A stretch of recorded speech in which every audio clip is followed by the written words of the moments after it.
One of the things that you might find interesting about the things that stripers eat is that one of their favorite little hors d'oeuvres is lobsters. Not necessarily big, full-size ones unless you happen to be a large striped bass, but let me relate a little story that sort of explains that while I'm putting some thread nicely on my hook shank here. A friend of mine is a diver. Haven't seen him now in several years because he now lives in Florida, but he used to go to Pebbly Beach in Rockport, Massachusetts, and dive to find himself some lobsters. And about the second year he was doing that, he dove and he was sorting around, finding lobsters, letting some of them go because they were undersized, and he noticed a striped bass following him, and every time he let one of the little lobsters go in open water, the striped bass would dart in and grab it. So he thought that wasn't necessarily a good thing for the lobster population, so he started sticking them under rocks and stuff. But the striped bass followed him and occasionally managed to pick one up. It was a sort of distinctive striped bass because it had a damaged fin. And he went back several weeks later and got in the water and was swimming around looking for lobsters. And of course, in the Northeast, the visibility isn't great. But suddenly there was his friend the striped bass with the same damaged fin following him around. It went on the whole season. He thought that was kind of neat. A year later, he went back for his first trip in late April, looking for a lobster dinner. He found a lobster and a whole bunch of shorts, and his friend the striped bass was there again. It went on for 3 years. And finally something must have happened to that striper, and it just didn't go back. But the striped bass associated something with his presence. Maybe it was the sound he made from his breathing apparatus or something like that. But it learned a behavior. It learned that it could get lobsters if it followed the diver. And they certainly seem to like the lobsters. So we're going to make a little lobster so that you can fool stripers who happen to like those things. And the lobster, when we're done with it, is going to look something like that. Wiggly legs, antennas, all the good parts. So what we're going to do is we're going to take this hook on which I added some thread, and we're going to turn it around in the vise. And the reason for that is that we want to create an extension on the back.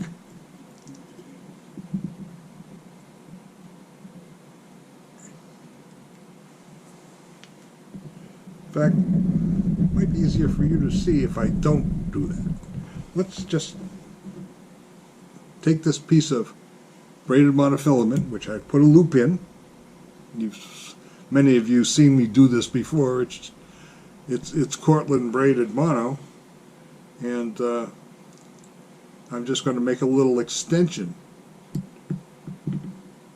off the bend of the hook, and I'm going to tie that down.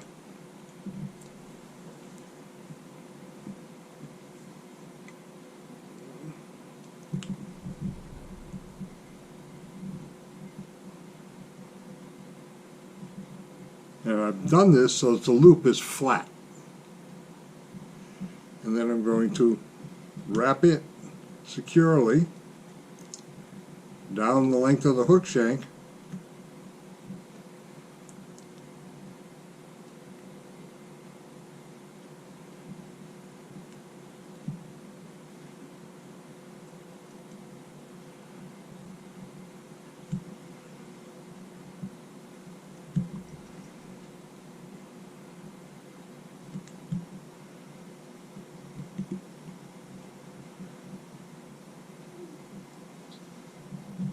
So it's nice and snugly in place.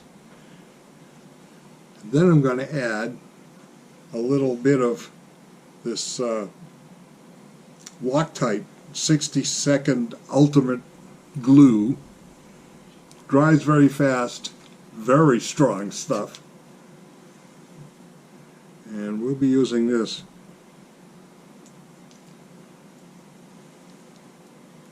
as we go along through the whole fly.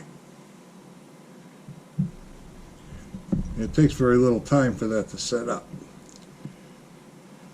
Now, we no longer need this extra piece here, so we'll just get rid of that.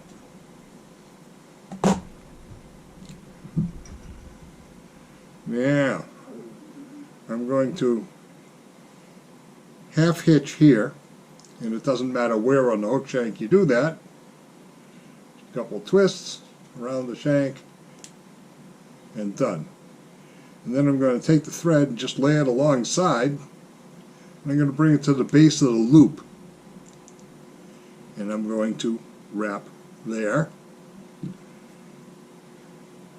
The loop is basically just a spreader. It's just designed to put things in a place where I want them. And I'm going to do the same thing there. I'm going to half hitch.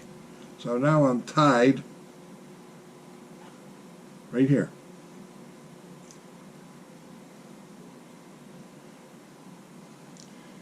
Now I've taken some brown hackles off this poor old bedraggled neck. You can see that it's pretty well picked over, but the feathers down in this area are big and not useful for a whole lot of other things. But if you take the fibers off, you have this nice stem, which makes for a very nice antenna. And you can take one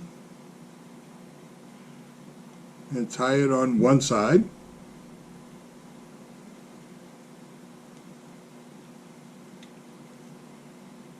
The loop at the end keeps them spread apart. And I can take one and tie it on the other side.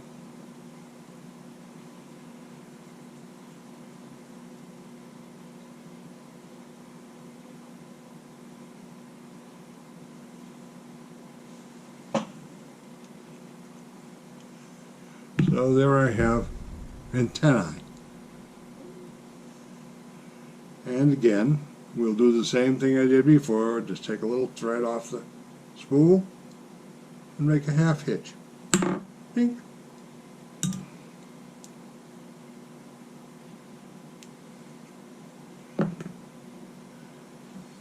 Lobsters also have mouth parts. We'll just stick this in here for now.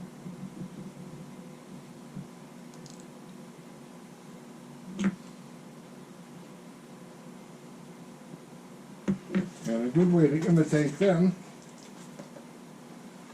is to take some fibers from a pheasant tail feather.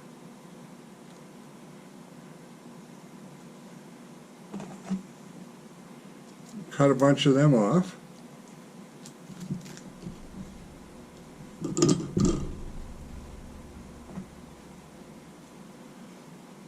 So you have a whole bunch of material like so, and we're going to take it and place it right here. Try and spread it around a bit with a nice loose loop, and then spread them out, and again a half hitch. You can just hold that with your fingers. Whoops.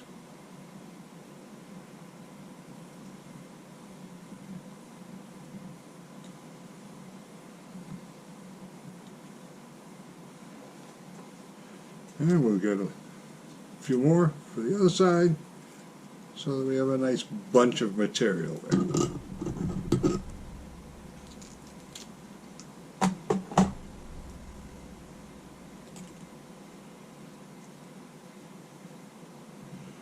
We'll sort of stick this underneath, Spread them around.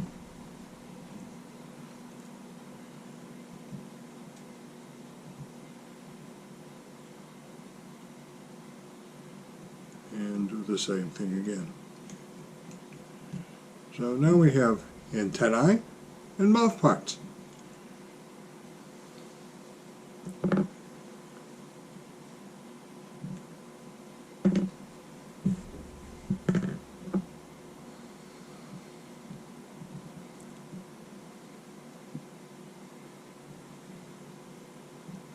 Another half hitch, and we've got that part of the little guy all done.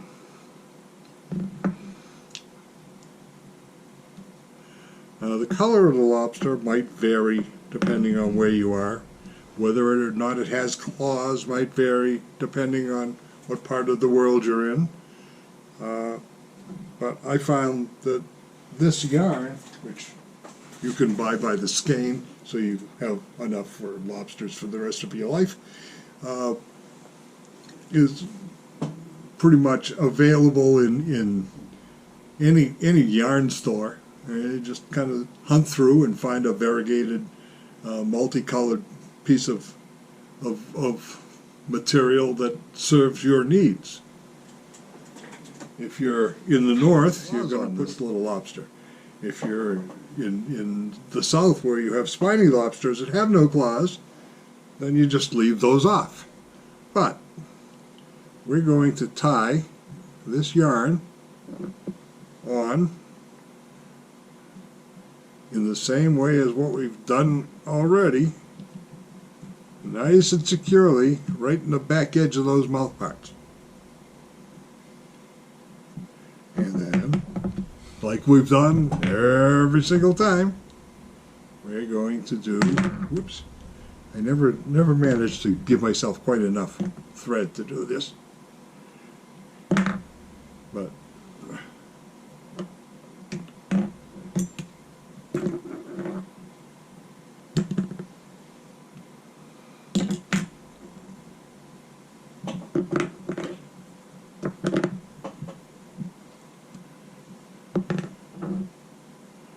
going to do another half hitch. Notice, like when I do this half hitch and twist it around my fingers, I grab it right where all the thread is coming together so it doesn't move.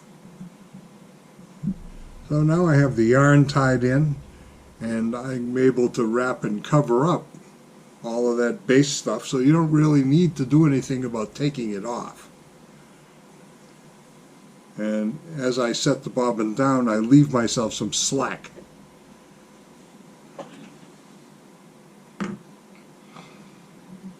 Make sure that's nice and snug. Now, remember I said we were going to find that glue again? If you wrap yarn loosely around any kind of thing, whether it's the hook shank or this extended model, it will eventually loosen up and slip. So to avoid that, we're going to put a little bit of this really super strong glue there, and we're going to put a little bit in the back because I'm going to make a couple of turns with yarn, and I want the glue to be underneath.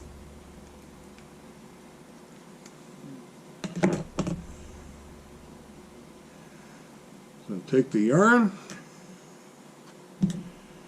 take the thread. I have a little thread clip here that's designed to hold it. I don't really need that. I just kind of drape the thread back over the bobbin just so it's out of my way no matter which way you do it. And I'm going to make a couple of turns with the yarn.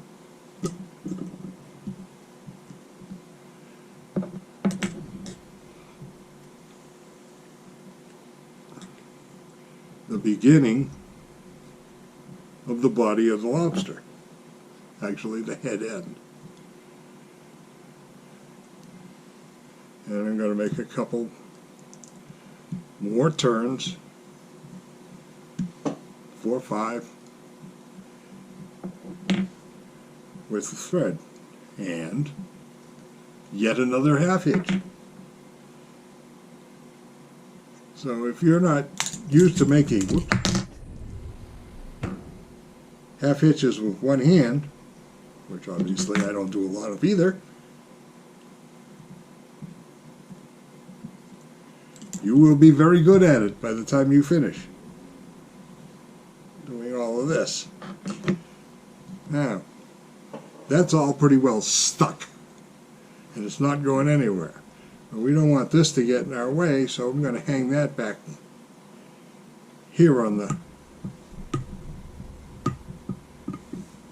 vise, completely out of my way, because I'm going to take another kind of thread. In this case it's clear monofilament, and fine clear mono, and I'm going to add that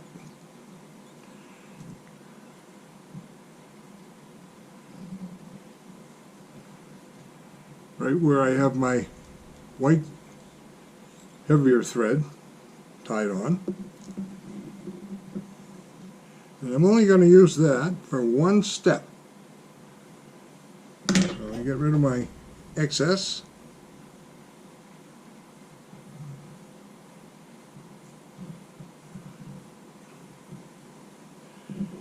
Now,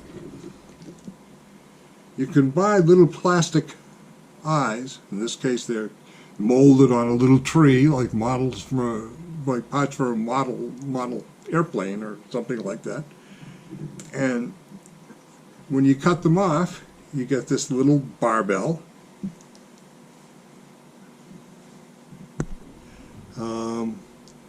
And we're going to, with this fine, invisible hopefully, monofilament,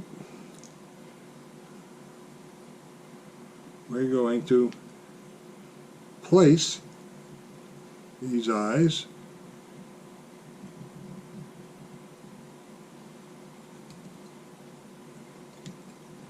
right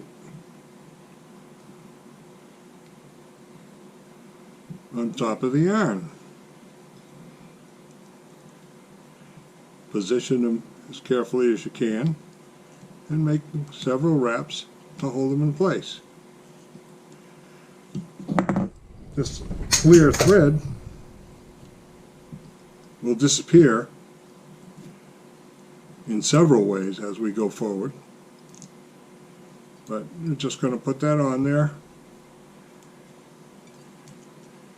and then do the same thing that we did with the white thread, just half hitch it.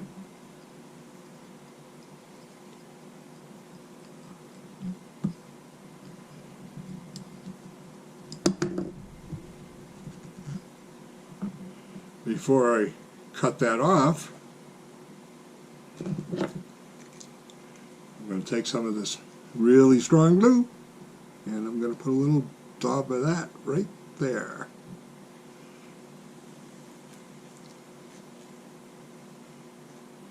And then cut the monofilament thread off. That's all we needed it for. Now,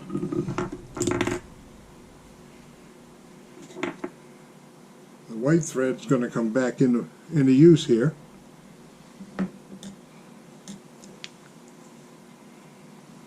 But we now have the head of the lobster. We have the eyes for the lobster. We have the mouth parts for the lobster. It's all there.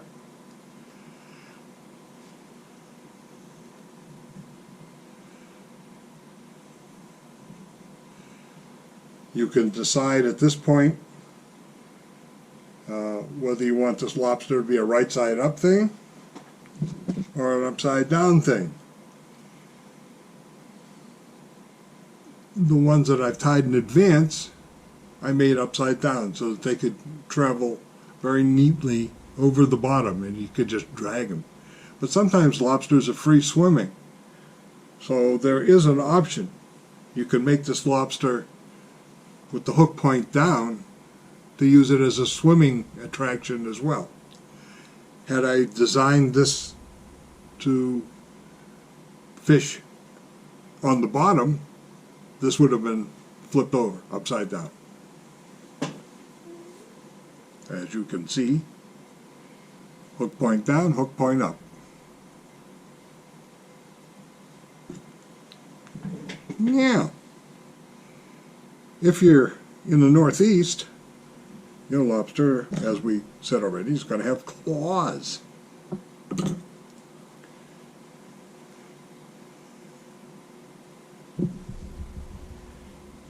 The claws basically are just any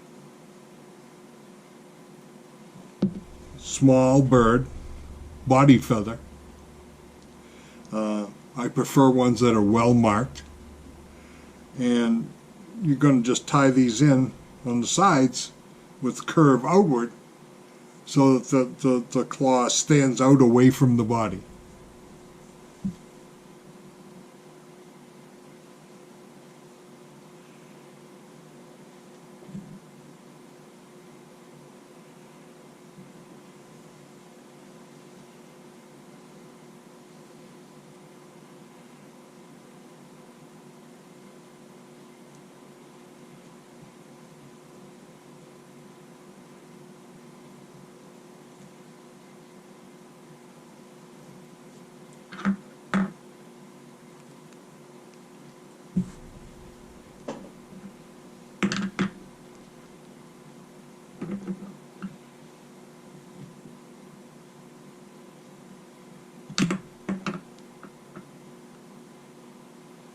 One claw.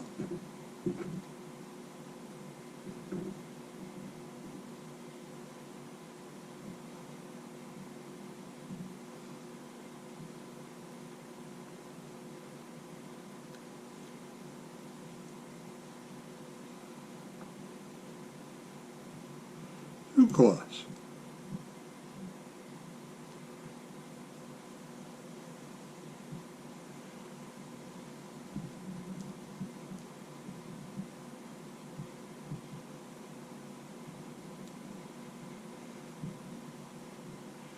And then just move the thread underneath the yarn and back. Add some glue. Both in front and in back of the point where you've got all that yarn, same as we did before. And then take the yarn and wrap it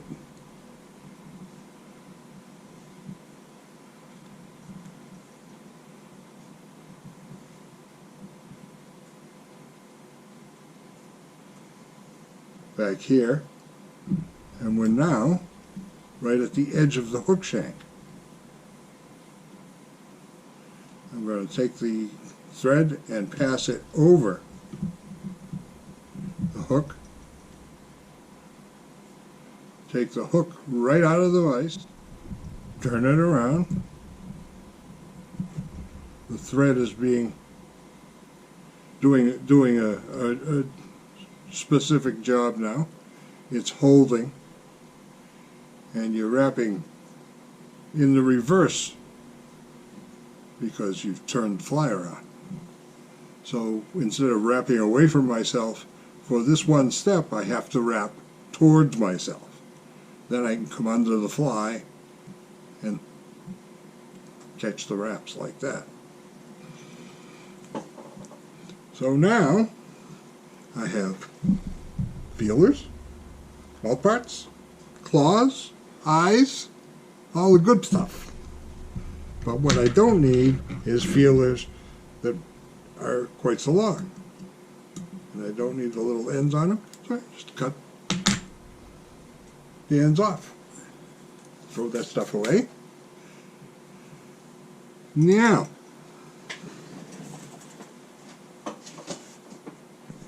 lobsters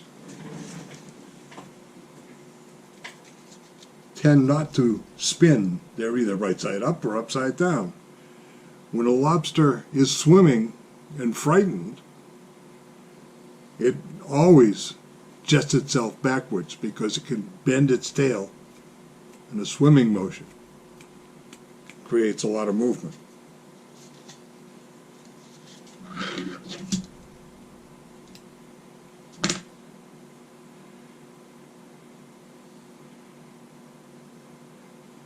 If you want your lobster to say one way or the other, then the side that you want down has to be weighted. So what I've done is taken some 035 lead wire, I doubled it, and I'm putting that, because this is a right side up lobster fly, on the bottom of the hook shank. Or this, the reverse, the lobster that crawls along the bottom, then you put the lead wire underneath so that the hook orientation stays the way you want it all the time.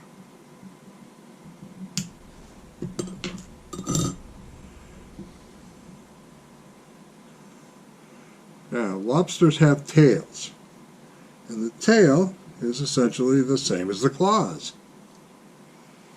But if you wait until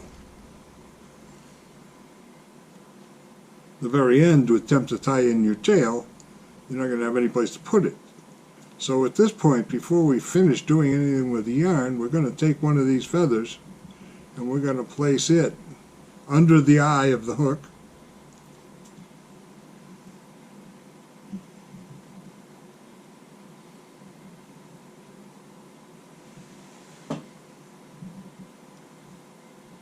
And tie it on. Get rid of a little bit of this stem.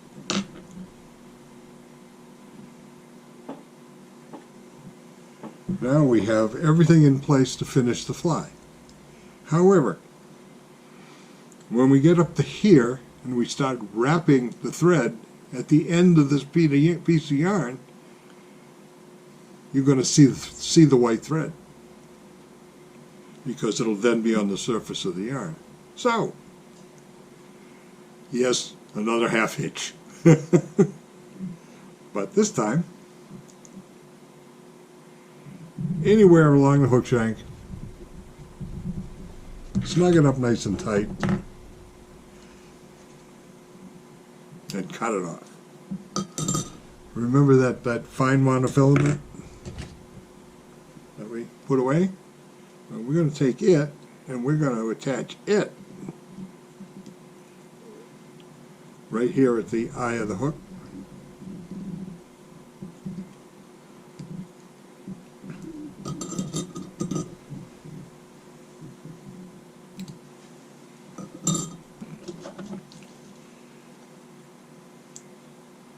And then take some of this nice glue and we're going to put it all the way along that shank.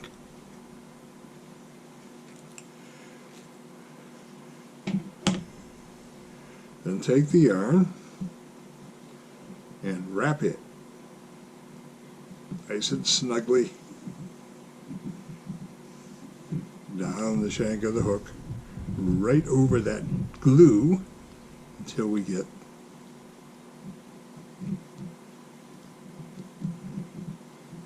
to the eye of the hook. A few turns of monofilament thread.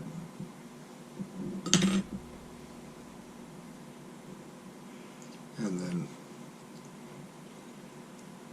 a nice solid anchorage of a yarn. When the glue sets up, which only takes a few minutes, you could probably hit this with a hammer. It's not going to come apart.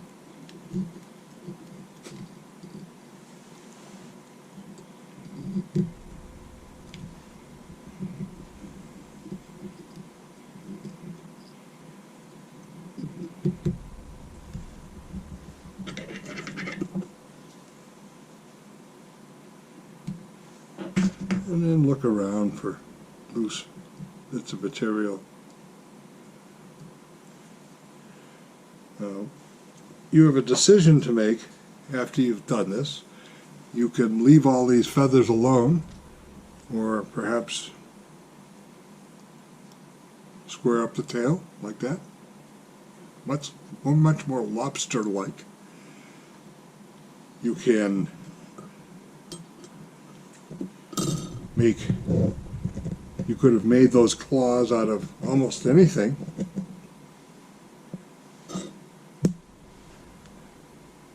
You notice that I left off the legs in this particular case.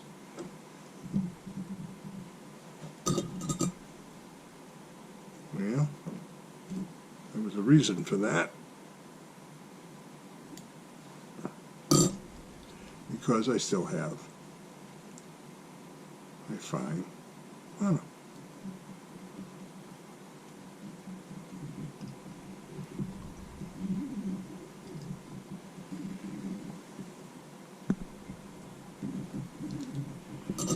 The legs can be tied in stepwise as you go down through the body, or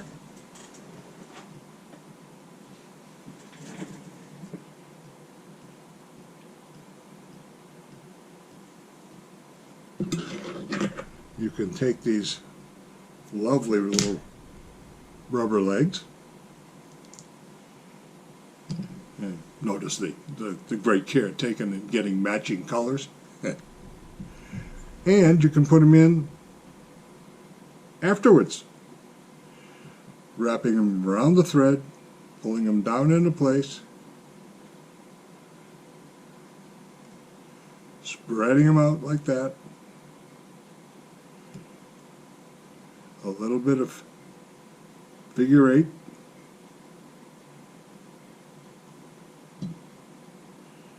and on to the next set.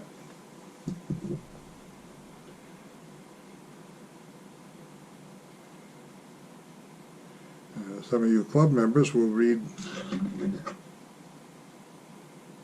a written section that shows how to do this stepwise in the building of the body, but this is another way you can accomplish the same thing, and I think it's easier.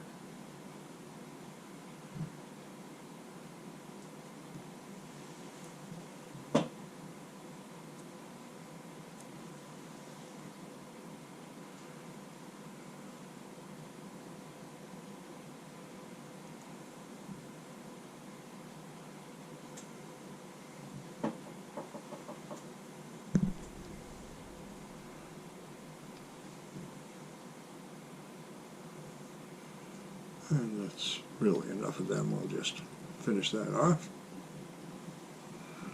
Whether you have 2 sets of legs or 3 sets of legs is sort of like tying legs on imitations for trout. You know, stripers and trout have one thing in common: they can't count. So the number of legs is sort of meaningless. However, securing that thread so that it won't break is important. So we'll just take some, in this case, hard as nails nail polish, i.e. head cement, or whatever you prefer to use. And we're saturating, but we're also creating a shinier hard shell on the top side of the fly. Lobsters have a fairly shiny and certainly crunchy shell. If you ever tried to eat a lobster and didn't get all the shell off, you've discovered that it doesn't taste good and it's hard. So to make it hard, we're going to add a little UV varnish over some head cement, and we're going to just put a pretty good amount of it on there. So a little head cement, a substantial amount of UV varnish,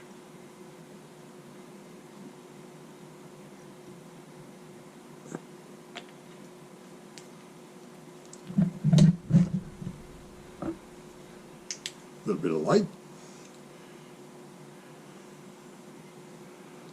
You'll see ultraviolet light picks up a little bit of that monofilament down in here. You can really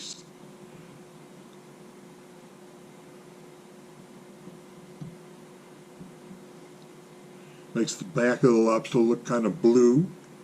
So deeper down in the water column, where the only light that's penetrating pretty much is ultraviolet,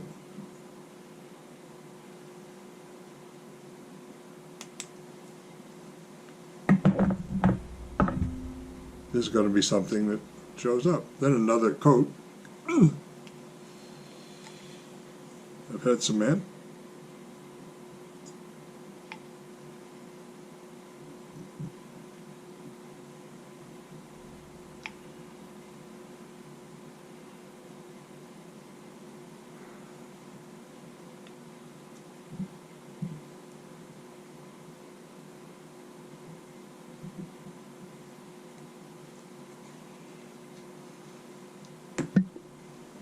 And there we have a lobster tied hook point down, another one tied hook point up,